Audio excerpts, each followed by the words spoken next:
May the peace of the Lord be with you today and wherever you find yourself. Today I share with you, beloved, humility is not for the poor, but for every human being. Beloved, humility will take us far, and it will even take us to heaven. There are many who have the thoughts that once somebody is poor, he must be humble. But it shouldn't be the case that humility should be for the poor.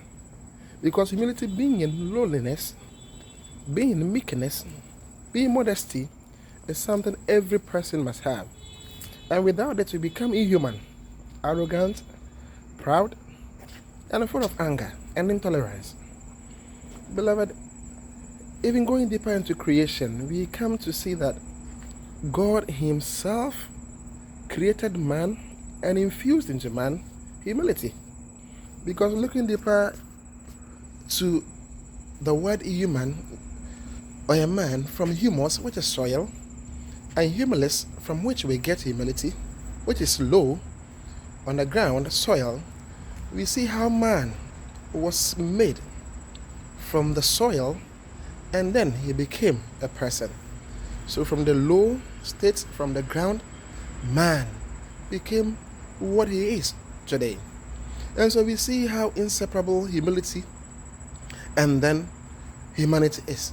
Again, taking the English words humility and then humanity, we come to see again that we have each of them starting with H-U-M, hum.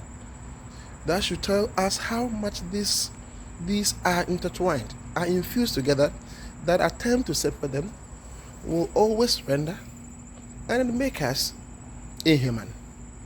Beloved, today in the Gospel, Luke chapter 14, verse 1, continuing from 7 to 14, Jesus admonishing us that when we are invited to a function, we should not seek the highest places, but the lowest places, for the host to come and then tell us to go up.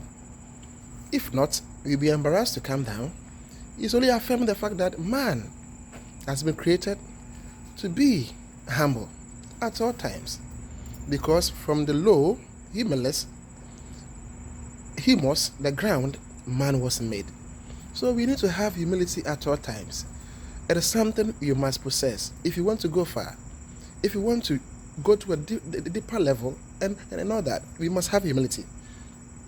If you attempt to jump higher and then you stand, you don't go far. But if you should go down or squat a little bit and try to jump, then you see that you go far. That is what humility is.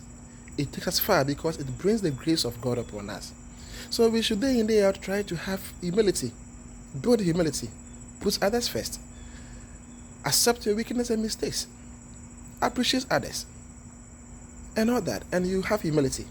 But today our world is shut that humility is almost leaving us.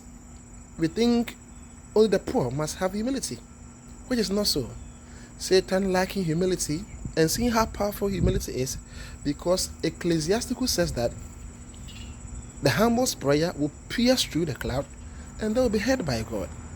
And so attempts to replace in the world today humility with arrogance, anger, pride, and intolerance.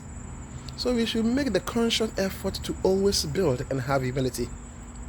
If a tree wants to touch the sky, it must have roots in the ground. The higher it attempts to go, must develop a deeper root into the ground. And that is very important. If you want to go up, you must build. You must be down to the earth from the ground.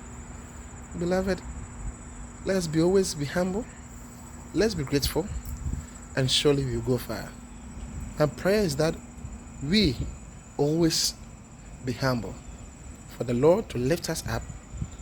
Remember, God would always lift those who are humble up, and those who are up by pride, He will humble them.